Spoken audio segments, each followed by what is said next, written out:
மாண்புமிகு பேரவைத் தலைவர்களே, ஒரு சிறிய விளக்கம். நேற்று தென்மண்டல முதலமைச்சருடைய மாநாடு நடந்தது. சில ஊடகங்கள், சில பத்திரிகைகள், சில கட்சிகள் டீலிமிட்டேஷன் பில், தொகுதி மறுவரையறை பற்றி ஒரு தவறான ஒரு பிரச்சாரத்தையும் ஒரு கண்ணோட்டத்தையும் உருவாக்கப்பட்டது. முக்கியமாக பத்திரிகைகளில் மாண்புமிகு முதலமைச்சர் கொண்டு வந்த தொகுதி மறுவரை தீர்மானம் இங்க இருக்கக்கூடிய பெரும்பாலான உறுப்பினர்களுடன் சட்டமன்ற தீர்மானம் நிறைவேற்றப்பட்டது. அனைத்து சட்டமன்ற உறுப்பினர்களுக்கும் அரசின் சார்பாக எங்களுடைய நன்றியை தெரிவித்தோம். அதில் நேரத்தில் பரப்பப்பட்ட போலி பிரச்சாரங்கள் தவறானது. நம்மளுடைய டீலிமிட்டேஷனுடைய கொள்கை, தொகுதி மறுவரையுடைய கொள்கை சட்டமன்றத்தில் தீர்மானத்தில் என்ன நிறைவேற்றமோ அரசும் முதலமைச்சரும் அதில் உறுதியாக இருக்கிறார். ஃபேர் டீலிமிட்டேஷன் தேவையில்லை, ஃப்ரீஸ் டீலிமிட்டேஷன் தான் தேவை. 543 உறுப்பினர்கள் கொண்ட அந்த நம்பரை நம்ம ஃப்ரீஸ் செய்யணும், ஒன்றிய அரசு ஃப்ரீஸ் செய்யணும். அடுத்த 25 வருஷங்களுக்கு ஒரு தனி சட்டம் கொண்டு வந்து உருவாக்கணுங்கிறது இந்த சட்டமன்றத்தில் நம்ம எடுத்த தீர்மானத்தில் மாண்பு முதலமைச்சரும் சரி, இந்த அரசும் சரி உறுதியாக இருக்கிறதை இந்த அவையில் நாங்கள் பதிவு செய்கிறோம். பொதுப்பணித்துறை அமைச்சர்களுக்கு நீங்கள் அனைத்து சட்டமன்ற கட்சி வித்தியாசம் இல்லாமல் எங்களுடைய அலுவலகத்துக்கு உங்களுடைய தொகுதி குறைபாடு பற்றி எழுதி கொடுக்கலாம் என்று சொல்லியிருந்தீர்கள். இந்த சில உறுப்பினர்கள் அதை திங்கட்கிழமை மாலை வரைக்கும் அந்த நேரத்தை நீடித்து தருமாறு கேட்கின்றார்கள். அதை பற்றி அமைச்சர் உறுதியாக திங்கட்கிழமை மட்டுமல்ல, செவ்வாய்க்கிழமை வரைக்குமே நம்ம நம்மளுடைய துறை இருக்கக்கூடிய சிஇஓ மற்றும் செக்ரட்டரிஸும் வெயிட் பண்ணிட்டு இருக்க ரெடியா இருக்கும். நெடுஞ்சாலை, பொதுப்பணித்துறை, விளையாட்டு சம்பந்தமாக அனைத்து சட்டமன்ற உறுப்பினர்களும் கொடுக்கக்கூடிய கோரிக்கைகளை நிறைவேற்றுவதற்கு எங்களுடைய அலுவலக பணிகள் இருப்பாங்க. நன்றி. மாண்பு எதிர்க்கட்சி தலைவர் அவர்கள். பேரவைத் தலைவர் அவர்களே, நம்முடைய அமைச்சர் அவர்கள் நேற்று நடந்த தென் மாநில முதலமைச்சர்கள் மாநாட்டில் முதலமைச்சர் அவர்கள் ஆற்றிய உரை பற்றி பேசினார்கள். கடந்த 12ஆம் தேதி இதே சட்டமன்றத்தில் நாம் ஒரு அனைத்து கட்சி ஒத்துழைப்போடு ஒரு தீர்மானத்தை நிறைவேற்றிருக்கிறோம். அதில் மிக தெளிவாக 543 எம்பி சீட்ஸ், 543 எம்பி சீட்டை அப்படியே ஃப்ரீஸ் பண்ணணும் அப்படின்னு தான் அந்த தீர்மானத்தில் இடம்பெற்றிருக்கு. அந்த தீர்மானத்தை தான் நம்ம நிறைவேற்றிருக்கிறோம். ஆனால் நேற்றைக்கு நடந்த அந்த கூட்டத்தில் முதலமைச்சருடைய உரையில இந்த 543 எம்பி சீட்டை ஃப்ரீஸ் பண்ண வேண்டும் அப்படின்னு எந்த இடத்துலையுமே இடம்பெறவில்லை என்பதை இந்த அவையினுடைய கவனத்திற்கு நான் எடுத்து வருகின்றேன். மாண்புமிகு சட்டத்துறை அமைச்சர். மாண்புமிகு பேரவைத் தலைவர் அவர்களே, சதர்ன் கவுன்சில் மீட்டிங்ல இன்டர்ஸ்டேட் இஷ்யூ, சதர்ன் கவுன்சிலிங் மீட்டிங்ல என்ன தேவையோ அது குறித்து மட்டும்தான் அங்க பேச முடியும். ஏன்னா அது தவிர்த்து பேச முடியும். அது குறித்து நம்மளுடைய கருத்தை அங்க வலியுறுத்தோம். அதுல என்னென்ன வேற மாதிரியான கோணங்களில் திசை திருப்பி வெளியிடப்பட்டதால் உடனடியாக வெளியே நான் அப்பவே பிரஸ் மீட்ல இது அந்த நிலைப்பாடு குறித்து, தமிழக அரசின் நிலைப்பாடு குறித்து அப்பவே கிளாரிஃபை பண்ணியாச்சு. இது அது கிளாரிஃபை பண்ணி கிட்டத்தட்ட 24 மணி நேரத்துக்கு மேல ஆயிடுச்சு. இந்த தமிழக அரசுடைய நிலைப்பாட்டை அப்பவே கிளாரிஃபை பண்ணியாச்சு. பொதுப்பணித்துறை அமைச்சர் அவர்கள். அதுக்கான டிஸ்கஷன்ஸ் நேற்று வரல. சொன்ன மாதிரி மாண்புமிகு அமைச்சர் சொன்ன மாதிரி அதுக்கான அஜெண்டாஸ் வேற. அதுக்காக தான் கிளாரிஃபை பண்றதுக்கு தான் எதிர்கட்சி தலைவருடைய உங்களுடைய நிலைப்பாடு என்னமோ, பெரும்பாலான அனைத்து கட்சிகளுக்கு பெரும்பாலான நிலைப்பாடோ என்ன நிறைவேறுமோ அதே அனைத்து கட்சிகளுடைய முக்கிய பெரும்பாலான நிலைப்பாடு என்னமோ அதே நிலைப்பாடுல நாங்கள் உறுதியாக இருக்கோம். இந்த அரசு உறுதியாக பதிவு செய்கிறோம். முன்னாள் முதலமைச்சர் எடப்பாடி கே பழனிசாமி. மாண்புமிகு சட்டப்பேரவை தலைவர் அவர்களே, இந்த 25 ஆண்டுகள் டிசம்பரோட முடியுது. இந்த ஆண்டு டிசம்பரோட முடியுது. மீண்டும் மத்திய அரசு சட்டம் கொண்டாந்து எக்ஸ்டெண்ட் பண்ணதான் உண்டு. இல்லையா புதிய மக்கள் தொகை கணக்கெடுப்புல வந்தா இப்ப இருக்கிறதோட நம்ம குறைஞ்சு போயிடும். இருக்கிற நாடாளுமன்ற உறுப்பினர் 39னா இப்ப இருக்கிற மக்கள் தொகை கணக்கெடுத்தா குறைஞ்சு போயிடும். அதனாலதான் மத்திய அரசாங்கம் இந்த தொகுதி மறுவரைக்கு பல கட்சியோடு பேச்சுவார்த்தை நடத்திட்டு இருக்கிறாங்க. அந்த அடிப்படையில் 1971 மக்கள் தொகை கணக்கெடுப்புல எடுக்குவதற்கு மத்திய அரசு முயற்சி செய்து கொண்டிருக்கு. பொதுப்பணித்துறை அமைச்சர் இல்லை, அது ஒத்துக்கிறோம். டிசம்பர் முடிஞ்சிச்சுன்னா உடனடியா அதுக்கான சட்டம் இருக்குன்னு. அந்த சட்டம் இந்திரா காந்தி அம்மையார் அவர்களும் சரி, பிஜேபியோடைய பிரைம் மினிஸ்டரா இருந்த வாஜ்பாய் அவர்களுமே ஒரு சட்டத்தை கொண்டு வந்து 25 வருஷம் எக்ஸ்டென்ஷன் பண்ணாங்க. அதுதான் வந்து அனைத்து நம் தமிழ்நாடு அரசும் வலியுறுத்துங்கிறத நாங்க இங்க பதிவு பண்றோம். உறுதியாக அனைத்து மாநிலங்களும் வலியுறுத்தும் பொழுது ஒன்றிய அரசு செவிசாய்க்குங்கிற நம்பிக்கை இருக்குங்கிறத நாங்க பதிவு பண்றோம். மாண்புமிகு எதிர்க்கட்சி தலைவர். மாண்புமிகு எதிர்க்கட்சி தலைவர். பேரவைத் தலைவர்களே, இந்த டீலிமிட்டேஷன் விஷயத்தில் நாங்கள் தொடர்ந்து எங்களுடைய ஸ்டாண்டை நாங்கள் மீண்டும் இங்கே பதிய வைக்க விரும்புகின்றேன். எங்களை பொறுத்த வரைக்கும் ஏற்கனவே இந்த அசம்பிளியில் பாஸ் பண்ண தீர்மானத்தின்படி 543 அப்படிங்கிற அந்த நம்பர் கண்டினியூ செய்யப்பட வேண்டும். அப்படி அதில் ஏதாவது மாற்றம் ஏற்பட்டால் ஏற்கனவே தமிழ்நாட்டுக்கு இருக்கக்கூடிய 7.18% ரெப்ரசன்டேஷன் அது குறையக்கூடாது, அது ஏறலாமே தவிர அது குறையக்கூடாது என்பதுதான் திராவிட முன்னேற்ற கழகத்துடைய நிலைப்பாடு. மாண்புமிகு முன்னாள் மாண்புமிகு பொதுப்பணித்துறை அமைச்சர் சொல்லுங்க, அப்புறம் சட்டத்துறை, அப்புறம் மாண்புமிகு உறுப்பினர் தரேன், நான் வாய்ப்பு தரேன். நீங்க பதில் சொல்லு. மாண்புமிகு பேரவைத் தலைவர்களே, அதைத்தான் நாங்கள் ஏற்கனவே இந்த தீர்மானம் வரும்போது தெளிவாக நாங்கள் சொன்னோம். இப்பொழுது 543 நாடாளுமன்ற உறுப்பினர்கள் மொத்தமா இருக்கிறாங்க. அதுல தமிழ்நாட்டுக்கு வீதாச்சாரப்படி 7.18 இருக்குது. அதே போல தொகுதி மறையறை வருகின்ற பொழுதும் தமிழகத்திற்கு 7.18 வீதாச்சாரப்படி இருக்க வேண்டும் என்பதுதான் அனைத்து இந்திய அண்ணா திராவிட நிலைப்பாடு. மாண்புமிகு பொதுப்பணித்துறை அமைச்சர். இல்ல, இந்த பேரவைத் தலைவர்களே, இந்த டீலிமிட்டேஷனை பத்தி ஒரு 2 நிமிஷம் நான் பேசினோம். திமுகவோட நிலைப்பாடு மாறுற மாதிரி இருக்கு. 543 இல்ல, நான் பேசி முடிச்சிடுறேன், அதுக்கப்புறம் எதிர்க்கட்சி தலைவர் பதில் சொல்லட்டும். என்ன மாறுற மாதிரி விளக்கம் சொல்லுங்க. நான் பேசி முடிச்சிடுறேன், பேசி முடிச்சிட்டு எதிர்க்கட்சி தலைவர் பதில் சொல்லட்டும். மாறுற மாதிரி நீங்க சொல்லுங்க. பேசி முடிச்சிட்டு அதுக்கப்புறம் எதிர்க்கட்சி தலைவர் பதில் சொல்லட்டும். நம்மளுடைய குறிக்கோள் ஃபேர் இல்ல, 7.18 இருக்கணும், அப்படியே தான் இருக்கணும். ஆனால் 50% அதிகமாக கொடுக்கிறோம் அப்படிங்கிற ஒரு விஷயத்தை ஒன்றிய அரசு கொண்டு வந்தால் அதையும் நாம் எதிர்க்கிறோம் அப்படிங்கறத அன்னைக்கு அவையில பதிவு பண்ணியிருந்தோம். எப்படி பிஜேபியில பிரைம் மினிஸ்டர் வாஜ்பாய் தலைமையில் இருக்கும்போது 25 வருஷம் 7.18 அப்படியே மெயின்டைன் பண்ணி 25 வருஷம் சிறப்பு சட்டம் கொண்டு வந்தாரோ, திமுகவை பொறுத்த வரைக்கும் இந்த எலெக்ஷனுக்கு முன்னாடி டீலிமிட்டேஷன் வேணான்னு சொல்லிட்டு பேப்பரை எரிச்சிருக்காங்க. 50% கொடுத்தாலும் வேணான்னு சொல்லலாம். ஏன்னா இங்க 50% கொடுக்கும்போது வட மாநிலங்கள் 50% இன்க்ரீஸ் ஆகும். 50% இன்க்ரீஸ் ஆகும்போது 5-6 மாநிலங்கள் சேர்ந்தாலே அரசியலுடைய நிலைப்பாடு வரக்கூடிய தேர்தல் காலங்களில் ஒரு கட்சிக்கான மாறுங்கிறது திமுகவும் இதுதான் வலியுறுத்துச்சு. ஆளுங்கட்சியா இருக்கும் பொழுது ஒரு நிலைப்பாடும் இப்ப எடுக்க வேண்டிய தேவையில்லை. தமிழ்நாட்டில் அன்னைக்கு தெளிவா நம்மளுடைய முதலமைச்சருடைய தீர்மானம் ரொம்ப சிம்பிளான தீர்மானம். 543 நம்ம நிப்பாட்டணும். திமுகவுடைய எம்பிக்கள் திமுகவுடைய எம்பிக்களா நம்ம பார்க்க கூடாது. காங்கிரஸோட எம்பிக்கள், கம்யூனிஸ்டோட எம்பிக்கள், விசிகோட எம்பிக்கள் எல்லாமே மக்கள் தேர்ந்தெடுக்கப்பட்டது. மாநில சுயாட்சியை யாரு வலியுறுத்தினாங்க அவங்கள தான் பாராளுமன்ற உறுப்பினர் தேர்ந்தெடுத்திருக்காங்க. அப்ப தமிழ்நாட்டு மக்களுக்கு ஒரு பிரச்சனை வரும் பொழுது 50% உங்களுக்கு அதிகமான எம்பி கொடுக்கறங்கிறது இது வரைக்கும் தமிழ்நாடு மக்கள்கிட்ட எந்த விதமான கோரிக்கை வந்ததே கிடையாது. திமுகவும் அந்த கோரிக்கை வச்சது கிடையாது. அதனால அப்படி ஒரு தீர்மானம் ஏதாச்சும் ஒன்றிய அரசு கொண்டு வந்தா 39 எம்பிகளும் அவையில் இருந்து, முக்கியமா நாங்கள் சொல்றது அவையில் இருந்து புறக்கணிச்சுட்டா அதுவும் ஒன்றிய அரசுக்கு ஃபேவரா இருக்கணும். அந்த புதிய 50% இன்க்ரீஸ் பண்ணாலுமே தமிழ்நாட்டுக்கு செய்யக்கூடிய துரோகம் தான் அதுங்கிறத நாங்கள் பதிவு பண்ணிக்கிறோம். இப்ப 543 நிப்பாட்டுங்கிறது தான் எங்களுடைய முதலமைச்சரும் சரி, அரசும் சரி, அன்னைக்கு ஏற்றிய தீர்மானமும் சரி. அதனால 7.18 தொடரணும். திரு வாஜ்பாய் அவர்கள் கொண்டு வந்த மாதிரி சிறப்பு சட்டம் கொண்டு வரணும் அப்படிங்கிற நிலைப்பாட்டில் தமிழக வெற்றி கழகம் சரி, எல்லா கட்சிகளும் ஒன்றிருக்கணுங்கிறத எங்களுடைய கோரிக்கை. தயவு செய்து திமுக மாநில சுயாட்சி வலியுறுத்திய அண்ணாவின் கொள்கை வழியில் இன்னும் 25 வருஷத்துக்கு கேட்கக்கூடிய இடத்துல மிகப்பெரிய கடமையும் பொறுப்பும் இருக்கு. அந்த பாராளுமன்ற உறுப்பினர்களுக்கு எதிர்க்கட்சி தலைவர் அன்னைக்கு பேசும்போது இததான் அன்னைக்கு உறுதி கொடுத்தாரு. இன்றைக்கு 50% இன்க்ரீஸ் சொல்லும் பொழுது அதுக்குள்ள போய் தமிழ்நாட்டை அடமானம் வச்சுக்க கூடாங்கிறத எங்களுடைய கோரிக்கை. மூத்த உறுப்பினர் பேரத்தவர்களே, இங்கு எந்த கட்சியை பத்தி நம்ம பேச வேணாம். திருப்பியும் சொல்றோம், மாநில உரிமைகள் சம்பந்தப்பட்ட பிரச்சனை இது. அதுல அண்ணாவுடைய முழக்கம் பாராளுமன்றத்தில் என்ன முழங்கினாரோ நம்மளுடைய முன்னாள் சட்டத்துறை அமைச்சர் சொன்னதுல நாங்கள் உடன்படுறோம். அம்மையார் இந்திரா காந்தி அம்மையார் இருக்கும்போது, வாஜ்பாய் இருக்கும் பொழுது திமுக அன்னைக்கு அழுத்தம் கொடுத்து அன்னைக்கு ஒரு சிறப்பு சட்டத்தை கொண்டு வந்தாங்க.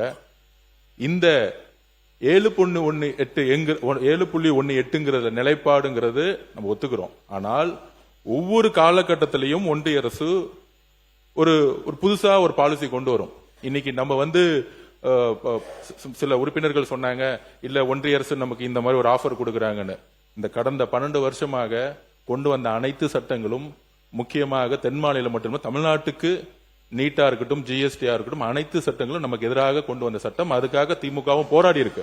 அப்ப ஒரு ஆஃபர் கொடுக்கறாங்கன்னா அது தமிழ்நாடு நல்லதுக்காக அந்த ஆஃபர் கொடுக்கல, அதுக்குள்ள ஒரு தேர்தல் அரசியல் இருக்கும்.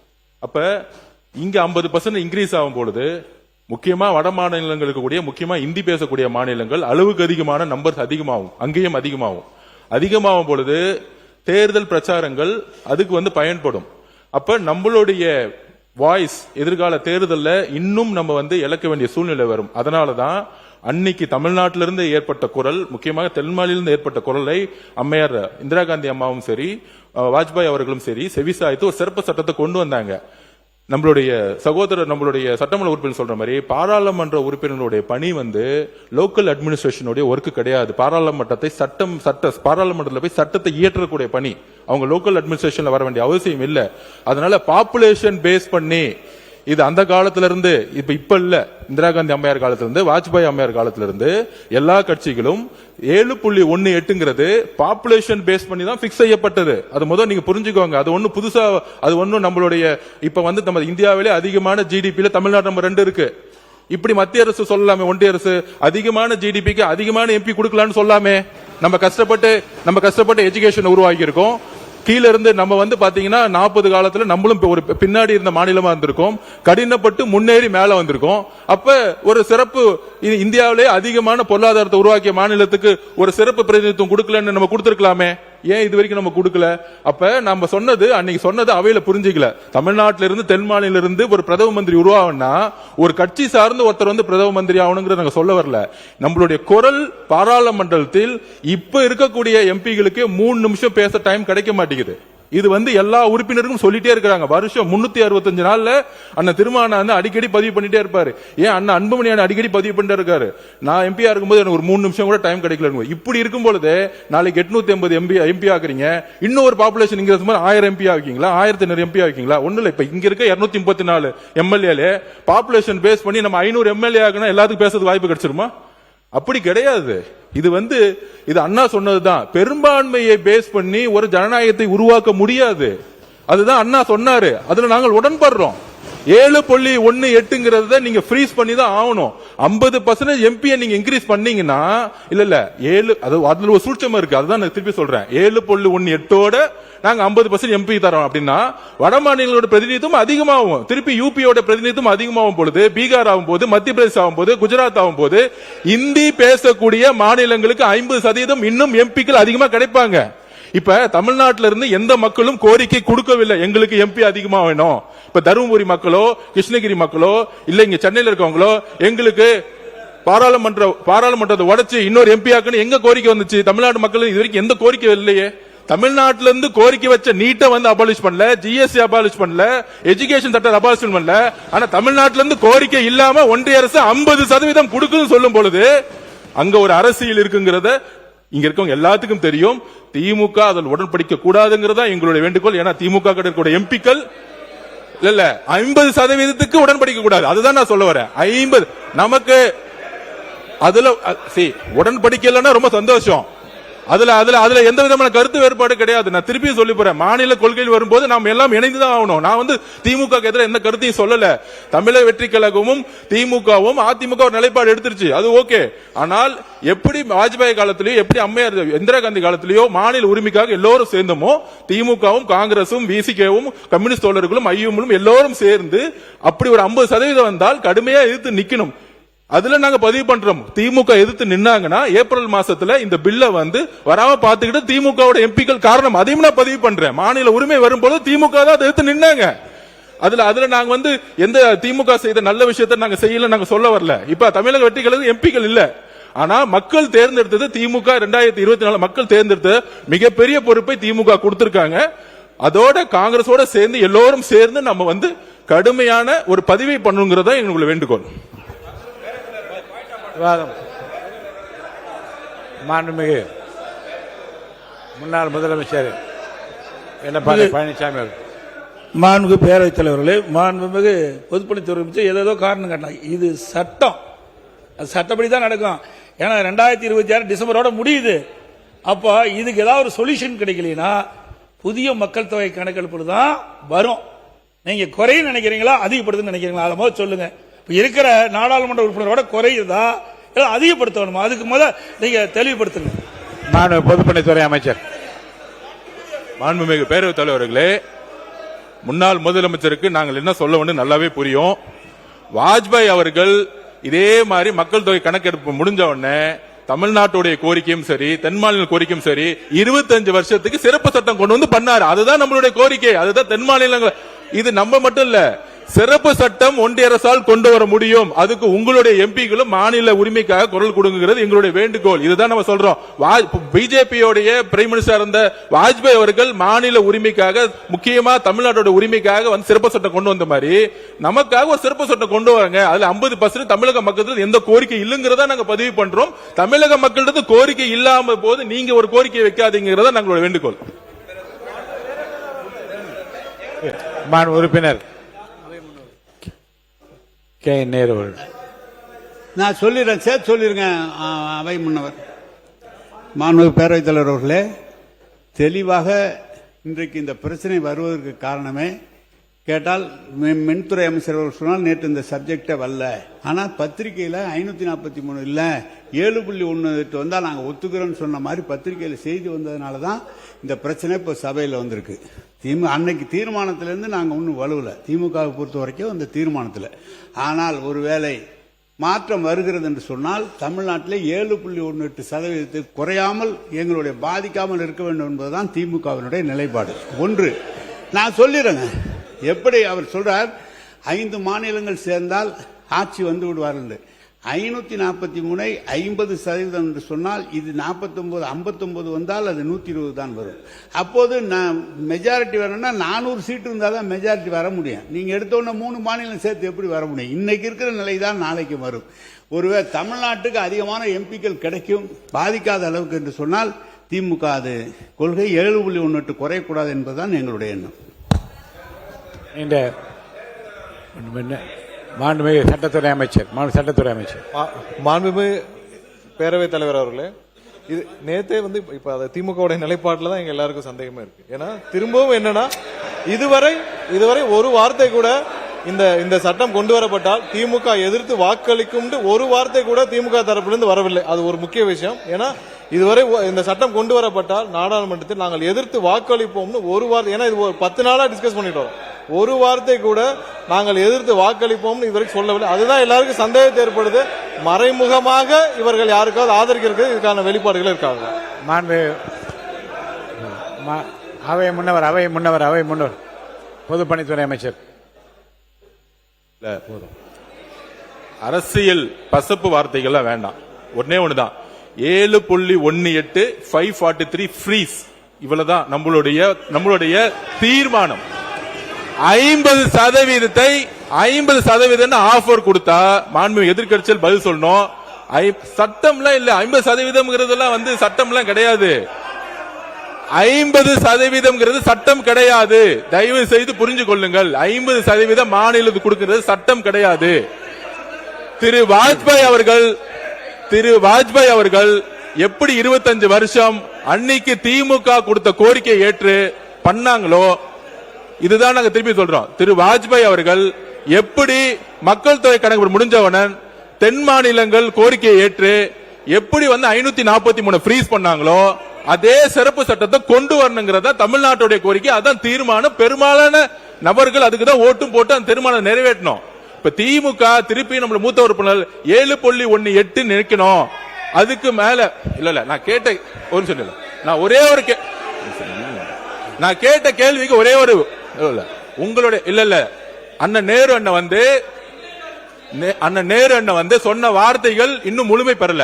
அண்ணன் நேரு அண்ணன் கிட்ட ஒரே ஒரு கேள்விதான், 7.18 மெயின்டைன் பண்றோம், அதான் திமுக நிலைப்பாடு. 50% அதிகமான உறுப்பினர்கள் கொடுக்கணும்னு சொன்னாலும் எதிர்த்து நிக்கணும். இதுதான் திமுக அந்த காலத்தில் எதிர்த்து நின்னுக்கிறத பதிவு பண்றோம். அது எதிர்த்து நிக்கணும். அவ்வளவுதான். அவ்வளவுதான் சொல்ல முடியும். அவை முன்னவர் பேரவைத் தலைவர் அவர்களே, அவை முன்னவர் மாண்பு பேரவைத் தலைவர் அவர்களே, இந்த கருத்துக்களை எல்லோரும் அவருடைய கருத்துக்களை பரிமாறி இருக்கிறார்கள் ஒவ்வொரு கட்சியின் சார்பாக. இதை தொடர்ந்து இதையே பேசிக் கொண்டிருப்பதை காட்டிலும் மானிய கோரிக்கையை உடனடியாக நீங்கள் கொண்டு பேச அனுமதிக்க வேண்டும் என்று கேட்டுக்கொள்கிறேன். இந்த பிரச்சனை இல்ல எது